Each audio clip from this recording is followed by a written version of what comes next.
Boa noite a todos e todas. Hoje a gente faz aqui a nossa aula de revisão na forma síncrona, né, de instrumentos de representação temática 2.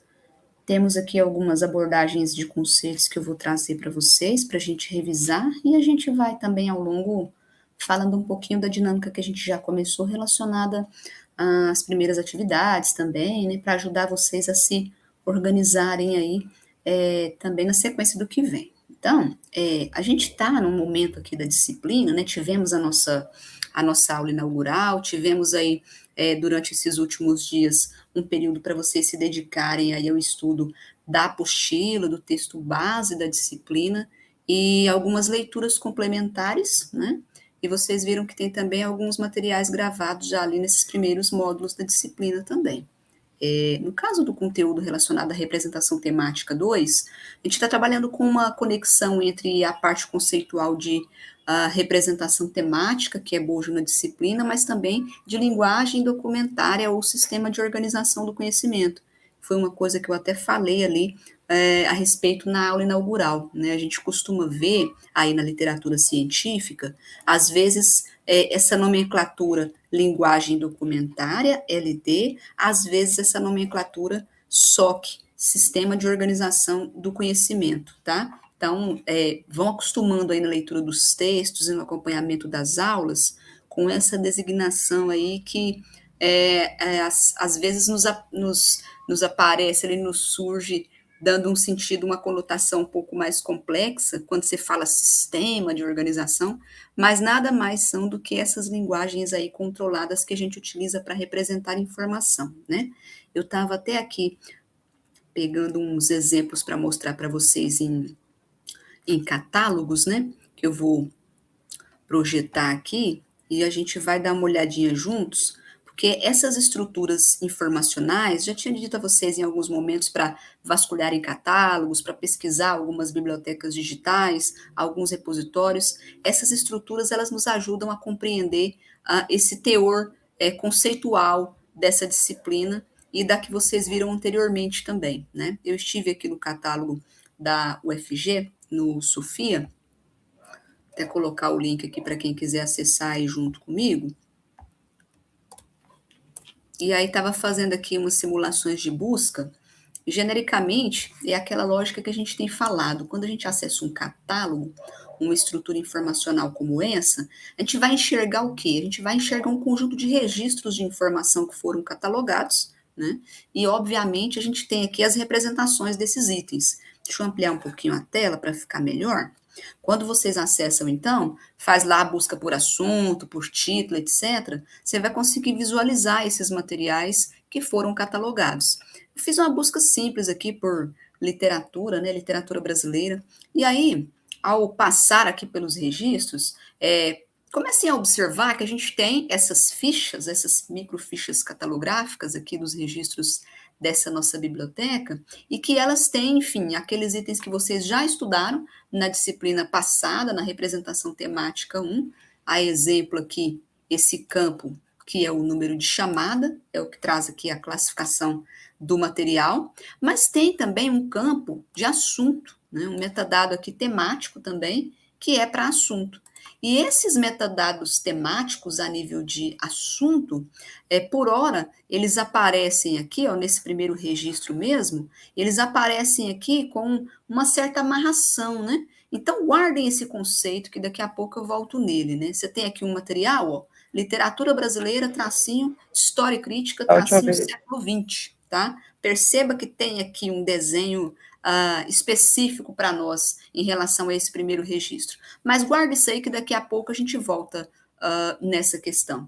E aí, quando a gente está na disciplina, né, na parte específica ali dos conceitos, o livro base ele começa falando muito sobre o quê? Sobre essa noção de representar informação, sobre representar utilizando linguagens, e a gente, obviamente, se utiliza de linguagem porque linguagem é uma das formas, uma das bases que a gente tem para poder dar sentido as coisas que estão ao nosso redor. Começa pela perspectiva da nomeação. Então, se vocês forem dar nome a alguma coisa, a algum objeto, você vai utilizar da linguagem para essa base. Se você for representar um documento na sua biblioteca, você vai utilizar da linguagem para essa base. A questão é que a nossa disciplina está discutindo esse princípio para poder, digamos assim, regular a partir de um fluxo um pouco diferente, né? Que é o quê? Relativo a um vocabulário mais padronizado. Por isso, linguagem controlada ou documentária. Então, o texto base começa falando dessa nuance de representação, representação temática, e segue com o elo junto às linguagens documentárias. Parece um nome muito complexo, mas nada é que uma linguagem padrão. Então, ao invés da gente ter ali nos nossos catálogos um esforço de representação por assunto, que vai se voltar ali à linguagem aberta e livre, cheia de polissemia, cheia ali de problemáticas que a gente tanto vê, né? Termos significando mais de uma coisa, às vezes ali aquele problema de segmentar um termo que é usado em mais de uma área do conhecimento também, etc. Então, na linguagem com controle, com padrão, como a linguagem controlada, a gente consegue regular um pouco essa circunstância. Então, pensem nessa perspectiva aí do início do texto base e, obviamente, do nosso primeiro módulo da disciplina, dentro dessa perspectiva. É o nosso esforço, é o nosso cuidado de representar conteúdo, de representar as obras por assunto, mas propriamente fazer isso a partir de linguagens que não são uma linguagem normal, tradicional do discurso comum, mas estruturas construídas. E aí eu tive agora no catálogo, façam essa varredura em qualquer outra estrutura informacional e comecem a tentar identificar isso. Lá na disciplina passada, eu às vezes mencionava, né, para vocês, deem uma olhada aí nos sistemas de informação, tentem pesquisar ali, tentem fazer esse movimento aí de recuperação de algumas obras e analisem como é que está sendo esse retorno. Como é que está sendo a recuperação da informação? E ao abrir esses catálogos também, recuperar essas obras, tentem se apropriar da forma de representação que vocês enxergam ali.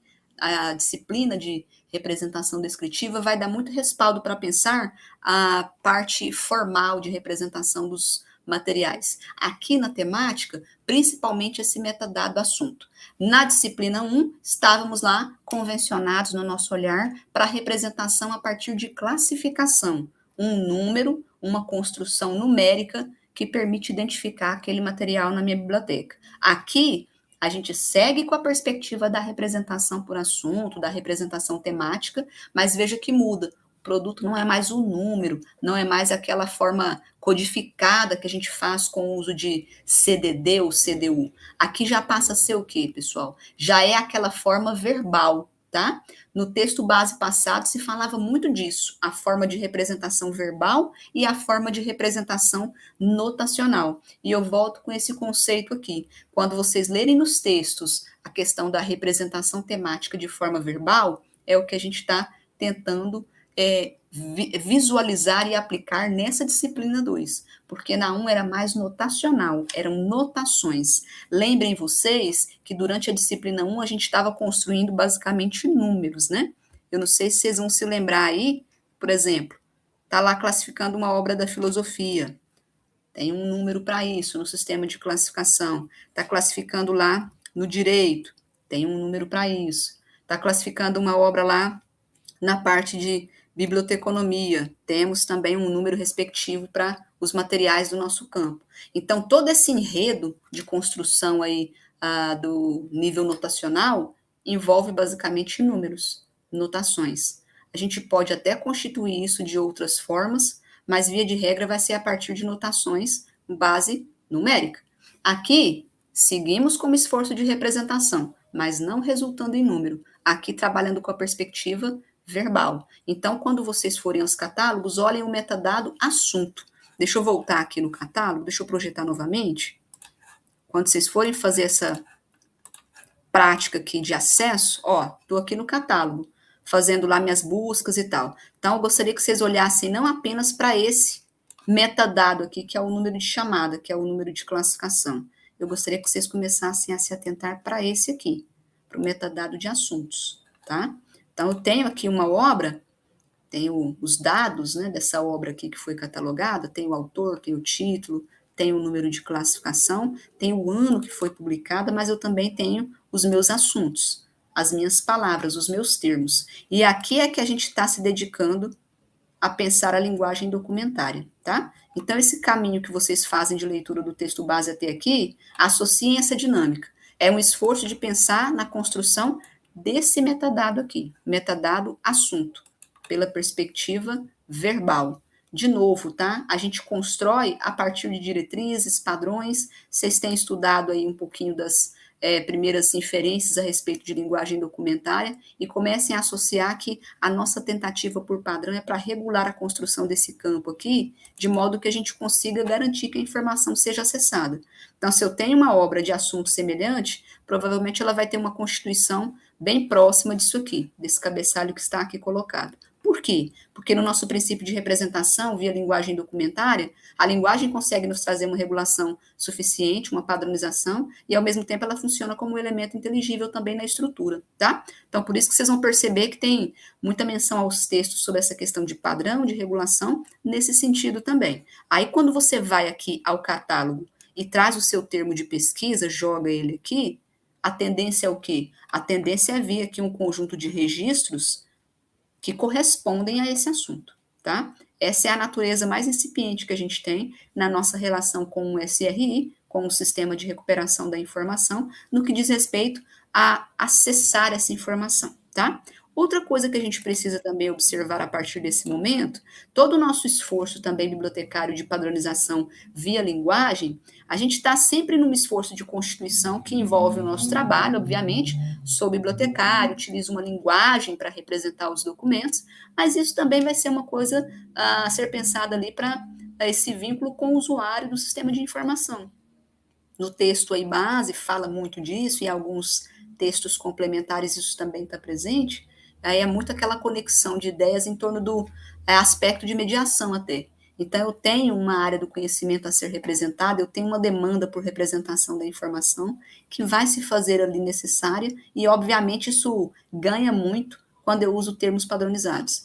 Eu consigo fazer um vínculo ali, uma mediação da informação, trabalho com uma perspectiva mais padronizada nesse meu estabelecimento dos assuntos, e isso garante uma interlocução importante entre o documento, os assuntos que estão representados nele e o que eu coloquei lá no meu catálogo, né? O que eu representei. Então, assim, não é só uma linguagem com controle semântico de uso do profissional, de você que está ali catalogando, fazendo a sua representação, mas é pensar nesse tipo de vínculo com o usuário também. Aí vocês vão perceber que no texto base tem alguns conceitos, algumas menções aí também a essa noção de linguagem, especificamente linguagem documentária, e eu vou ressaltar alguns aqui com vocês, né? Primeiro, atentem aí que a gente está falando de um esforço de utilização, principalmente para que a gente consiga trabalhar com uma lógica de atendimento a necessidades de informação. Então, a linguagem documentária,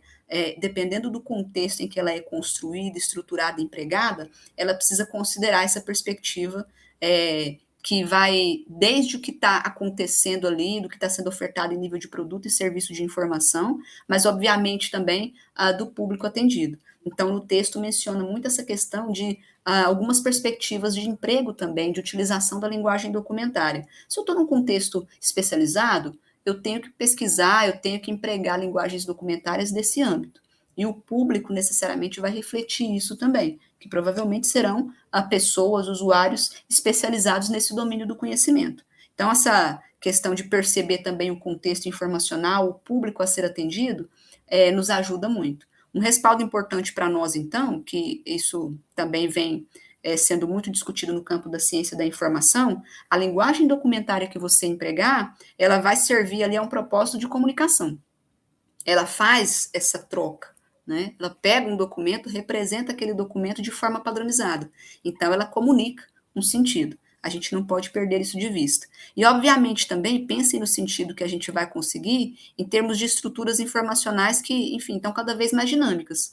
Tem uma perspectiva importante aí que a gente tem falado, né, desde a disciplina que a gente estudou sistemas de classificação, é que ali existe uma tentativa de dar sentido, principalmente a partir daquelas classes ali de assunto que são associadas às obras. Aqui isso também acontece. O que muda é que a gente vai ter a nossa condição aqui de representação pelos assuntos, via palavras ou termos, mas também numa tentativa de fazer isso de modo alinhado a uma realidade informacional. Mas veja, a linguagem documentária tendo um pouco mais de controle realmente do entorno que ela está trazendo. E aí, muito do que se associa ao conceito de linguagem documentária acaba também falando, contrapondo ela, a perspectiva da chamada LN, que é a linguagem natural. Então, nos textos também vocês vão ver muito esse contraponto, LN e LC. Por quê? Porque a linguagem natural é essa que eu estou utilizando aqui agora com vocês. Ela tem, enfim, uma forma muito fluida na sua utilização, ela é uma linguagem livre, e ela acaba sendo, muitas vezes, poluída. Pode ter gírias, pode ter mais de um sentido, eu posso ter termos empregados aqui que estão sendo emprestados até de outras áreas do conhecimento, como eu disse há pouco. Então, tudo isso acaba carregando esse formato da linguagem natural. Agora, com a LC ou LD, linguagem controlada ou linguagem documentária, aí eu já consigo trabalhar com uma perspectiva muito mais estruturada, porque ela traz consigo um rigor na sua construção e também no seu emprego ali. E haja visto que a gente também está falando de uma linguagem, pessoal, que ela vai ser trabalhada e estruturada, inclusive com amparo de normas. Então, tem um texto aí que está na bibliografia de vocês, né, da Lara, até pontua isso. A perspectiva normativa que dá amparo à construção das nossas linguagens documentárias. Então, a gente tem normas internacionais, a gente tem estruturas, digamos assim, respaldo ao nosso trabalho de construção dessas linguagens. Porque quando eu estou falando aqui que a linguagem documentária é uma linguagem estruturada, padronizada, que trabalha com esses termos aí dentro de um, digamos assim, filtro semântico, mas espera aí, da onde que eu tiro esses termos? Como é que eu estruturo isso? Qual que é a metodologia que eu vou utilizar para essa linguagem ser, de fato, aderente à minha necessidade de informação?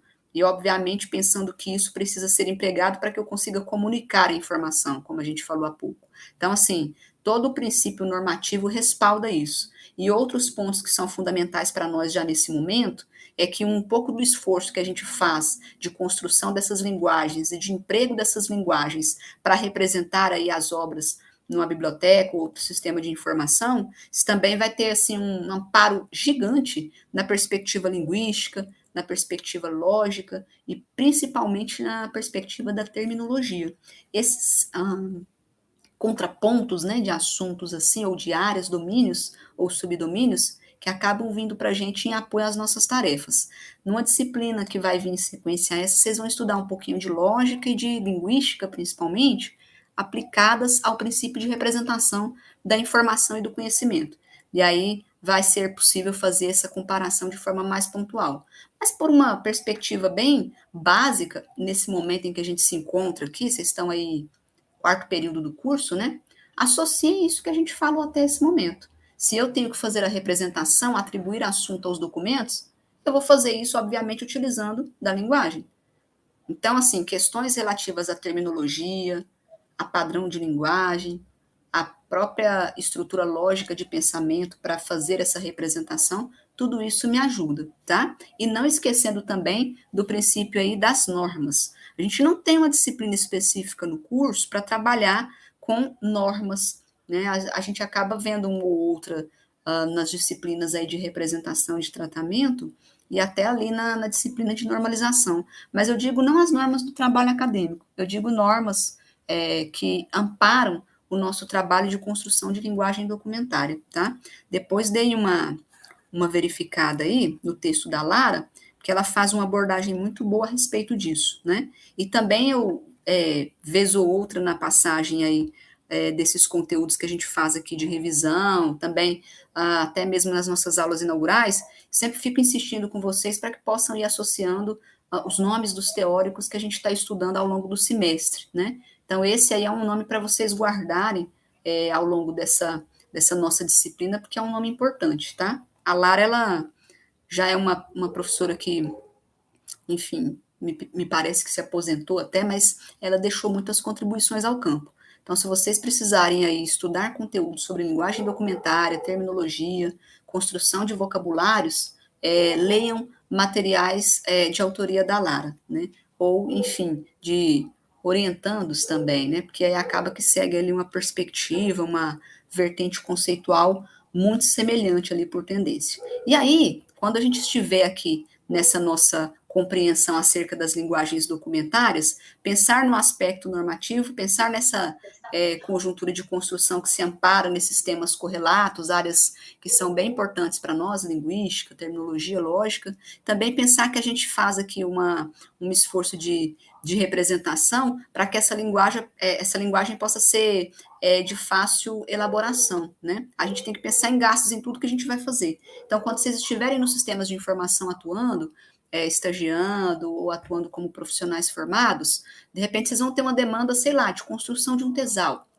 Como é que eu construo um tesauro, um vocabulário? Será que é funcional isso? Será que eu vou ter condições, vou ter pernas para tal? E pensando sempre, né, na construção dessas linguagens, que não é só construir e ficar ali para sempre. Como toda e qualquer estrutura que você for trabalhar, um regulamento, uma política, um documento ali com diretrizes para o funcionamento da sua biblioteca, um tesauro, um vocabulário de termos, tudo isso precisa de acompanhamento e atualização, né? Então, assim, a Lara fala muito dessa nuance também de linguagem que possa ser construída, mas amparada ali numa perspectiva, digamos, funcional, né? Que eu consiga estruturar, que eu consiga elaborar e seguir atualizando, porque de nada adianta eu construir também um conjunto de termos aqui, uma estrutura terminológica de difícil manutenção, e obviamente que isso atenda à minha realidade informacional.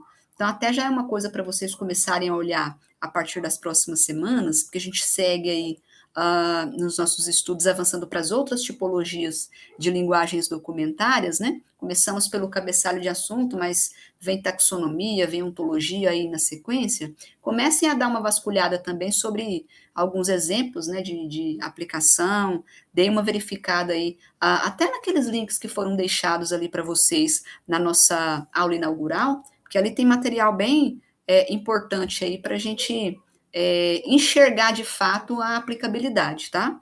Eu falo aqui, eu trago o conceito, eu menciono a conexão com essas vertentes aí, com essas áreas afins, mas mais do que isso é importante que vocês passem a pesquisar, acessar ali, abrir, ver exemplos, ver uma linguagem documentária pronta para associar um pouco dessas questões que a gente está mencionando aqui, tá? E pensem ao longo dessa circunstância de compreensão das linguagens documentárias, que elas acabam seguindo aí com uma perspectiva que associa muito de linguagens de especialidade também, né? Fala-se na literatura científica que a linguagem documentária ela é uma linguagem construída, ela é estruturada a partir da linguagem natural, que é essa, do discurso comum que eu uso agora nesse momento, por exemplo, mas lembrem que ela também traz muito de linguagem de especialidade. Então, assim, se você for falar hoje em domínios do conhecimento, sei lá, pensa na área de agronomia. O pessoal tem uma linguagem específica, tem uma forma de se comunicar lá, tem todo um lastro, né, da produção acadêmico-científica deles lá, que é bem característico. Pensa no discurso também aqui, na forma de conversar, de estruturar o pensamento, pensa nos nossos textos também. Nós, bibliotecários, a gente também se especializa no nosso domínio do conhecimento e tem um falar de mesma forma especializado. Então, a linguagem documentária, como dizem alguns autores, ela sim é estruturada a partir da linguagem natural, mas ela também traz um quê de linguagem de especialidade, né? E aí a gente passa a perceber algumas especificações no texto base e textos complementares, que é uma espécie de classificação também das linguagens documentárias, né? Então, vocês percebam lá que o sistema de classificação é a linguagem documentária. A CDD, a CDU que vocês estudaram no semestre passado, são linguagens documentárias. Ah, mas eu não estou entendendo, professora. Lá é número? Exatamente. Do modo que eu falei no início, a gente tem linguagens que elas são notacionais e tem linguagens que são verbais. Lá na CDD, lá na CDU, você tem o quê? Estruturas de assunto associadas a números. Não deixa de ser uma linguagem. A questão é que o resultante ali são notações numéricas construídas para representar os documentos por assunto. E no quesito das linguagens verbais, a gente pode incluir desde glossários, desde taxonomias, cabeçalhos de assunto, como vocês começaram a ver, até linguagens aí mais densas na sua constituição, como as ontologias. Então veja que um sistema de classificação, ele também é uma linguagem documentária. O tesauro também é uma linguagem documentária.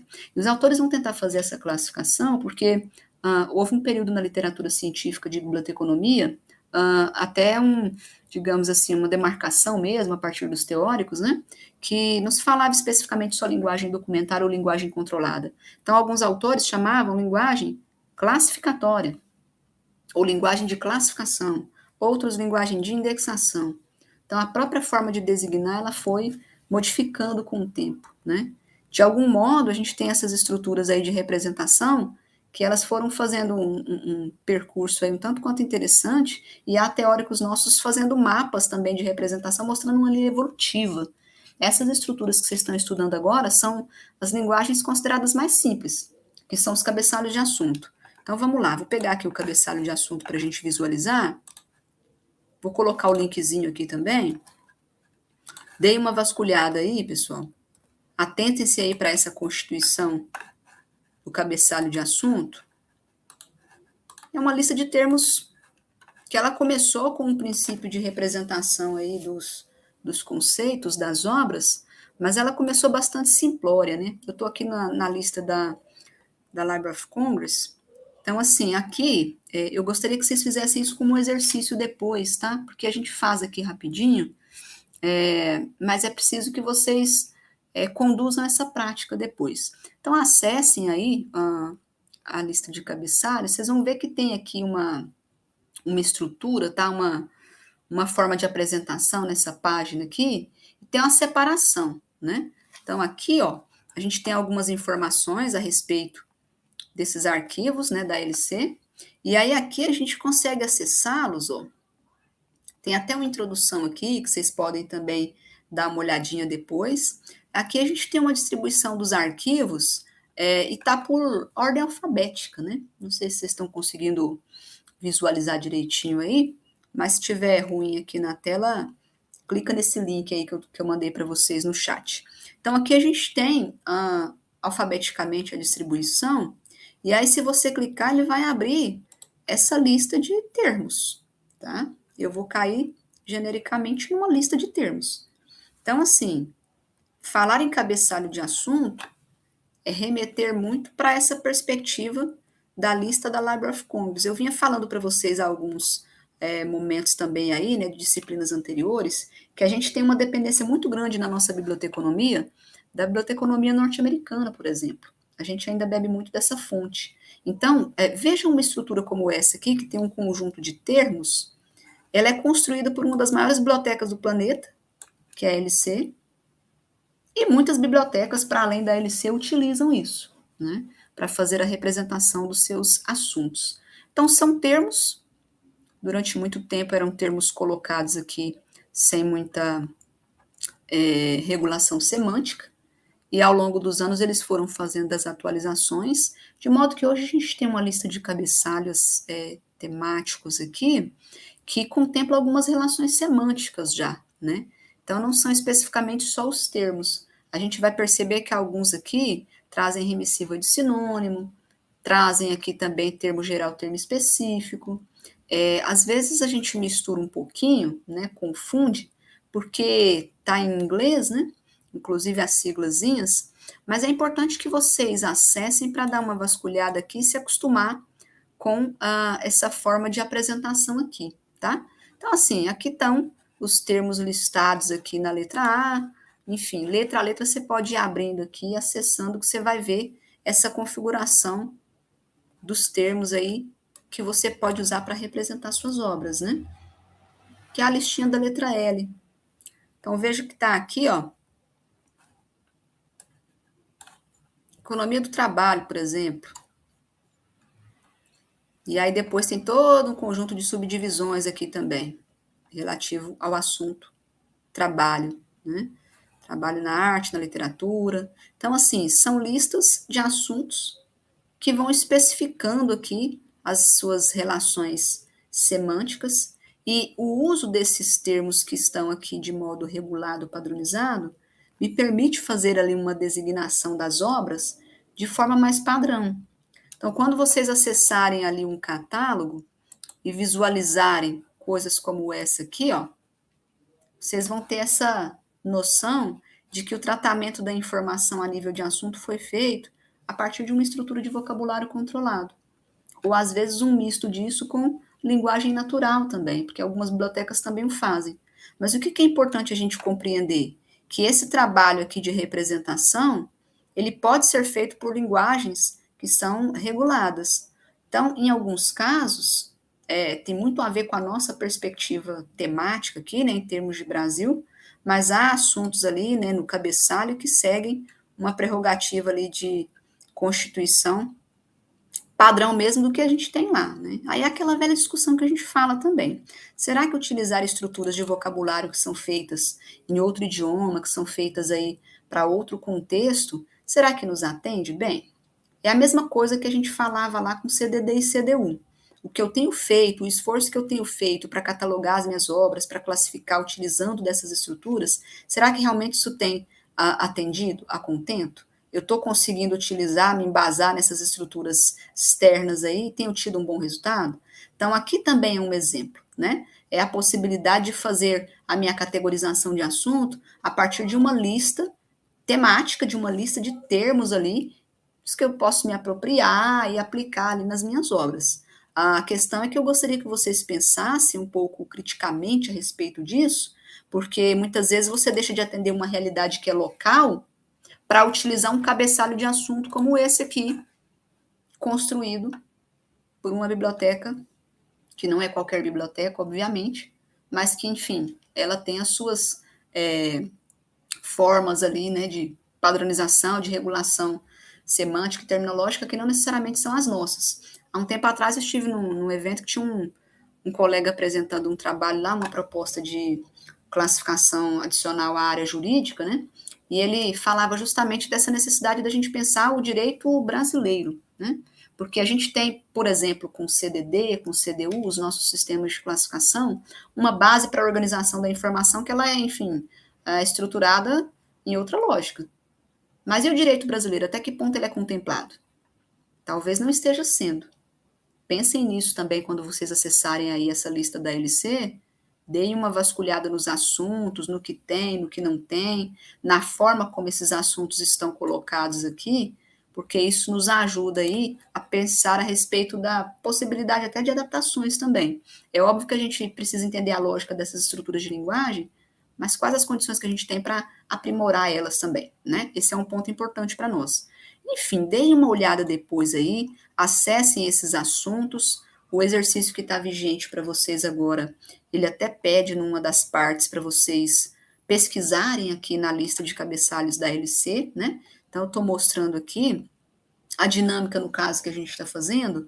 Vejam que é pela navegação no PDF mesmo, né? De novo, fui aqui na página em que está disponível o conjunto de tabelas aqui de assuntos, e aí eu vou escolhendo aqui, né, por letra, está em ordem alfabética, e aí eu consigo acessar os termos correspondentes, tá? Façam isso sempre que vocês forem pesquisar e buscar os assuntos para usar na representação dos documentos, tá? Pessoal, uma coisa importante da gente fazer esse uso aqui é para se acostumar, se adaptar com a forma de visualização de pesquisa nessas estruturas aí de linguagem e para vocês terem uma noção também da abrangência, né? Eu abri a lista aqui, ó, essa aqui tem 354 páginas, só essa que é a letra H.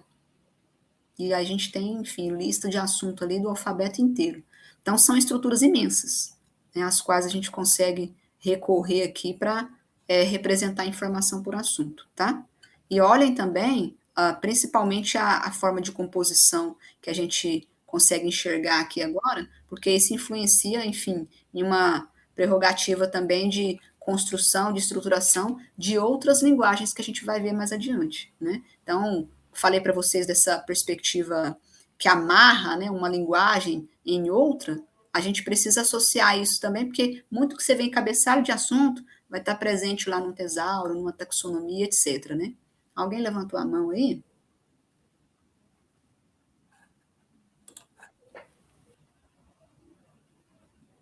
Aqui está aparecendo para mim, acho que é a Fatiane. Queria perguntar, Fatiane?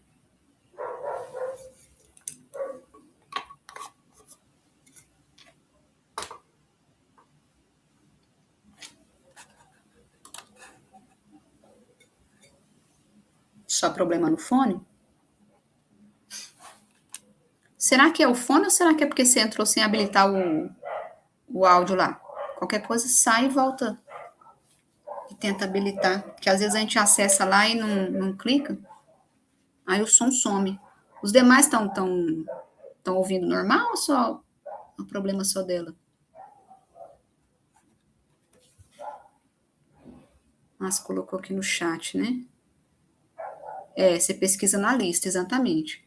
Aí veja lá que você tem a possibilidade de fazer esse uso do sistema ali, considerando a perspectiva alfabética mesmo de início, né? Ah, tá todo mundo ouvindo, né? Lucas, legal. Deixa eu voltar lá no compartilhamento. Quando vocês forem lá, você vai acessar lá o assunto. Então, você tem aqui a tela que a gente estava lá. Você vai abrir, eu quero um assunto da letra L, da letra I, da letra A. E aí você pesquisa dentro dele aqui, tá? Tava mostrando aquele lá da letra L, né? Aqui tá a letra A, enfim, tá? Dependendo do assunto que você quiser, você vai poder acessar por aqui, né? Aí o que eu tô pedindo para que vocês observem é que a gente tem, assim, essa estrutura meio engessadinha, no caso aqui desse formato, né? Que a gente acessou agora, é um PDFzão, letra a letra. Então, aqui estão os assuntos, ó. Aqui está a lista de assuntos desse cabeçalho, letra T. Aqui está da letra L, tá? E dentro também segue a ordem alfabética, né? Então, aí você vai ter os assuntos aqui dentro dessa perspectiva, tá bom?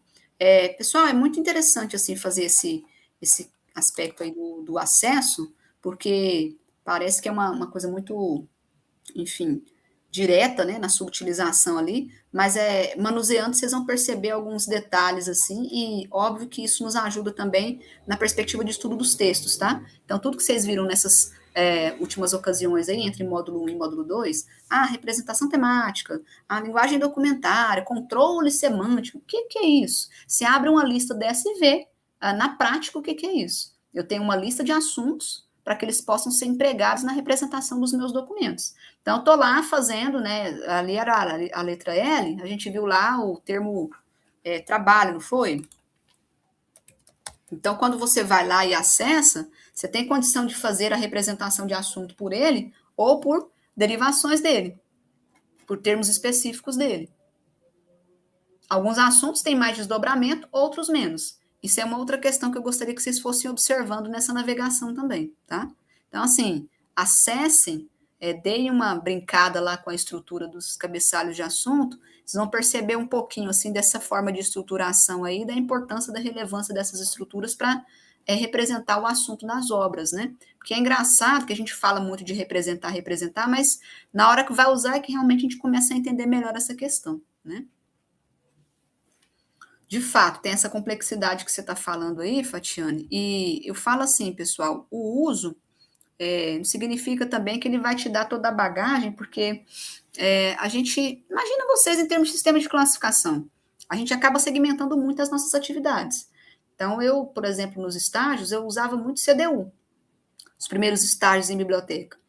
E aí, quando já estava ali formado e tal, fui trabalhar numa biblioteca que usava CDD, classificação decimal de Dewey.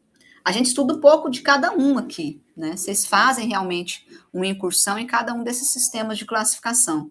Mas ao longo aí da atuação profissional, isso se dilui. Às vezes você vai usar só um ali, às vezes não vai usar nenhum, de repente você nem vai atuar com classificação de acervos, né, com catalogação, etc. Você vai desenvolver outras atividades.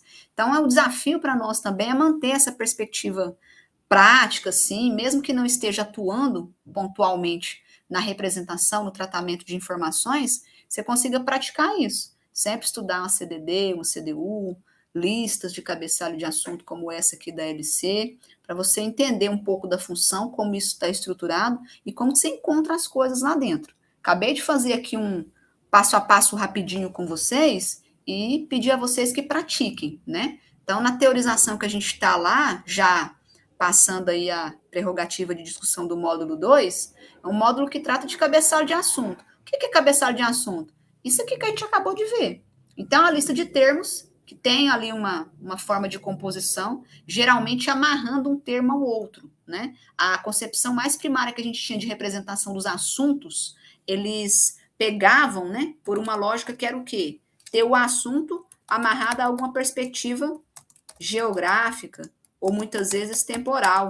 Então, as primeiras formas de representação, isso vocês estudam, aprofundam um pouquinho também lá na disciplina de representação descritiva, as primeiras formas davam conta de construções como essa aqui. Ah, é um livro de educação. Mas é um livro de educação de onde, em qual conjuntura? E aí punha lá, educação, barra, Brasil, barra, período tal, por exemplo. Então, a gente foi fazendo esses insights acontecerem, e isso foi fomentado principalmente por esse esforço de construção de uma estrutura que se chama lista de cabeçalho de assunto. Porque imaginem vocês, naquela ocasião que vocês precisavam catalogar, construir os catálogos, estruturar os acervos, já era tanta coisa para fazer, a gente tinha ali bibliotecas imensas. Como dar conta de mais um desafio que era representar assunto? Porque a catalogação é tudo, né?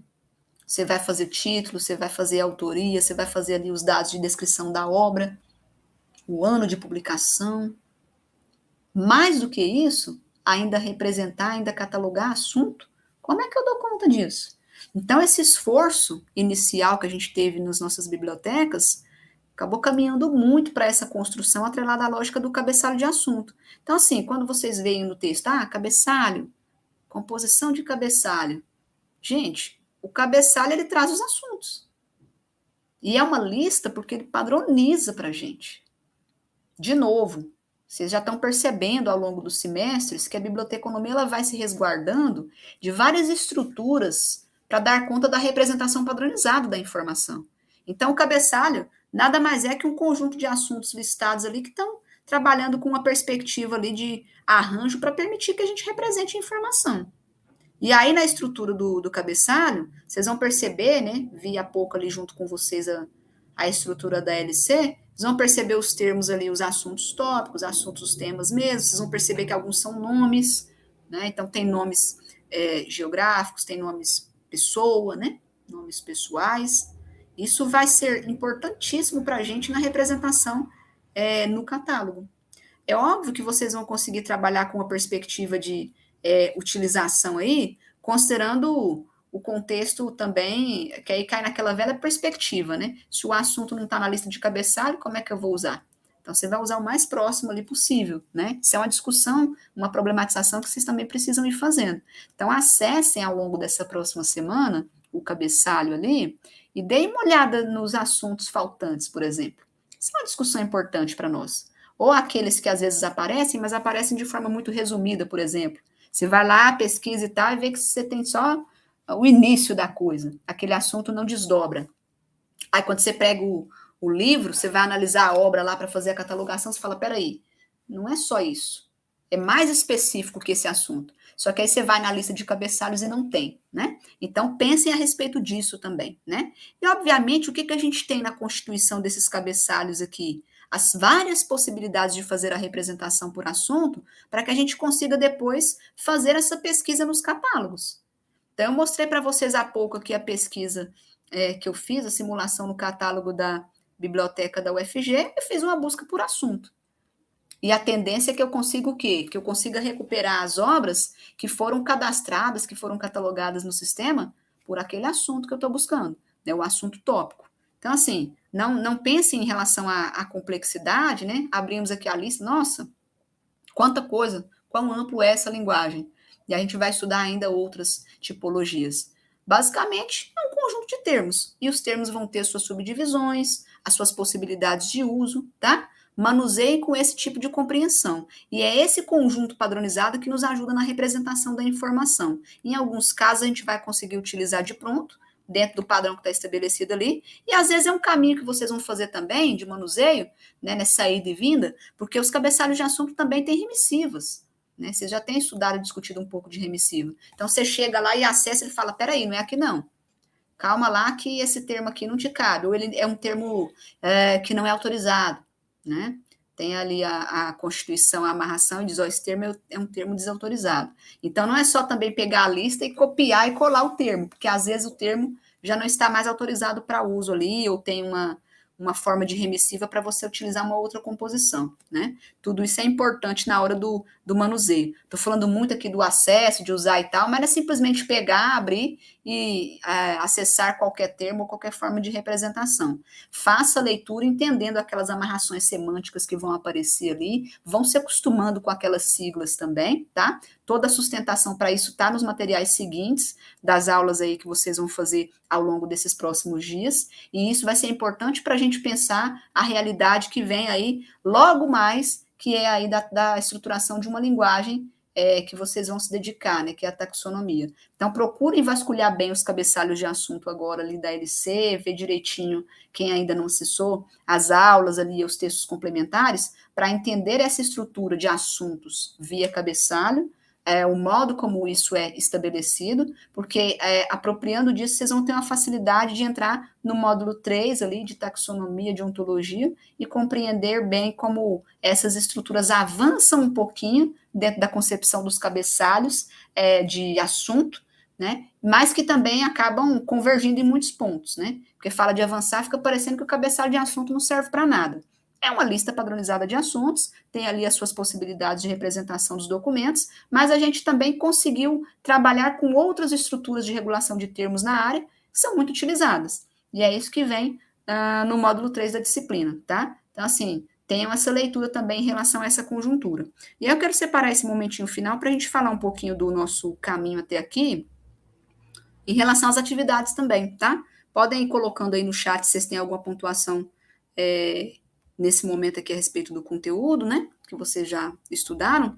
Enquanto vocês digitam, o que a gente teve até esse momento, né? Fizemos nossa aula inaugural, tivemos já uma primeira atividade, que foi a atividade de questionário, atividade fechadinha, e a gente já está também com a atividade 2 aberta, que é uma atividade também de cunho fechado. Vocês vão acessar lá e responder algumas questões. E essa atividade, ela é muito relacionada a esse módulo dos cabeçalhos de assunto, tá? Então, vocês vão responder algumas lá, objetivas, e tem uma parte também para vocês acessarem ali a lista de cabeçalhos e buscar alguns assuntos e fazer uma correlação ali dos termos, né? Então, basicamente, é isso que a gente tem até esse momento. Quem ainda não acessou e não fez, ela está aí até o fim de semana para vocês, né? O questionário foi uma atividade menorzinha, valia ali 5 pontinhos, né? Mas essa agora já é uma atividade que vale 20 pontos, tá bom? Então, procurem fazer, procurem realizar, para que a gente não fique aí na dependência só da atividade final aí, quando a gente estiver encerrando o nosso componente curricular, beleza? Em termos, então, das atividades, temos já o questionário, que fechou, e temos essa em andamento. Procurem aí responder aqueles que ainda não fizeram, tá? Até o final de semana. E na sequência, pessoal, a gente já vai entrar daqui a alguns dias no módulo, como eu falei, que é o módulo aí das taxonomias, ontologias. Também tem bastante conteúdo para vocês poderem ali estudar. Nessa ocasião, a gente vai estar também com uma atividade, né? E essa vai ser uma atividade mais aberta ali para vocês estruturarem uma linguagem na forma de taxonomia, tá? Mas essas duas iniciais são atividades fechadas, certo? Pessoal, alguma questão, algum comentário, algum ponto que vocês queiram esclarecer aí sobre o módulo 1, o módulo 2, os conceitos até aqui?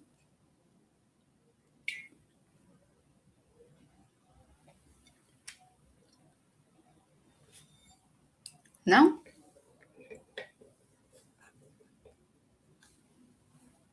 Tranquilo até o momento? Então, beleza. Deem uma olhadinha, como eu falei aí, recapitulando, na estrutura da LC. Manuseiem lá as estruturas por ordem alfabética para vocês se apropriarem, né, daquela concepção ali de linguagem documentária. E, obviamente, também comecem a dar uma olhadinha, né, a leitura de vocês vai ter essa possibilidade de ir se ampliando a partir de agora, né, que os textos vão estar mencionando quais são essas linguagens, como elas estão constituídas, mas agora já com o desafio de vocês enxergarem, visualizarem na prática, tá? Então, na leitura dos textos, associar o acesso a essas linguagens aí, né? Nesse momento, a linguagem que a gente viu no módulo 2, que é o cabeçalho de assunto. Módulo 3, a gente começa a pensar já nas taxonomias e ontologias, tá? E aí a gente vai ter alguns exemplos também para vocês poderem brincar ali e manusear um pouco. O Lucas falou que precisa praticar um pouquinho, né? Uhum. Você falou da questão de memorizar um pouco, é isso, um pouco, gente, é compreender um pouco da lógica, assim, tá? É óbvio que algumas coisas, algumas estruturas ali, forma de apresentação, dá para memorizar alguns elementos, mas é como CDD e CDU que vocês viram, tá? Vocês não vão gravar a tabela por inteiro, mas vão ter uma base geral de como funciona e lidar, assim, no cotidiano com essas estruturas ajuda muito a gente, tá? Pessoal, bom, acho que é isso, né? Não tem outras questões aqui no chat. Acho que é isso então, tá bom? Ficamos dessa forma, né, com esse nosso aparato aqui sobre módulo 1 e módulo 2. Desejo aí um bom estudo para vocês na sequência. Também realização aí da atividade 2 para quem ainda não fez, tá? E a gente segue aí com o nosso trabalho sobre os materiais ali pelo Moodle, beleza? Seguimos ao longo do módulo 2/módulo 3, que já está próximo, certo, pessoal? Obrigada a vocês aí que puderam acompanhar de forma síncrona aqui com a gente. Obrigada à equipe aí de apoio. O Antônio esteve conosco aqui, teve que sair para uma aula, né? Mas esteve conosco aqui na abertura. E também agradecer às meninas aqui do estágio de docência, que conseguiram comparecer, e a vocês que acompanharam de forma síncrona. Depois a aula fica lá gravada, tá? E a gente segue o pé estudando. Pessoal, boa noite a todos. Até a próxima.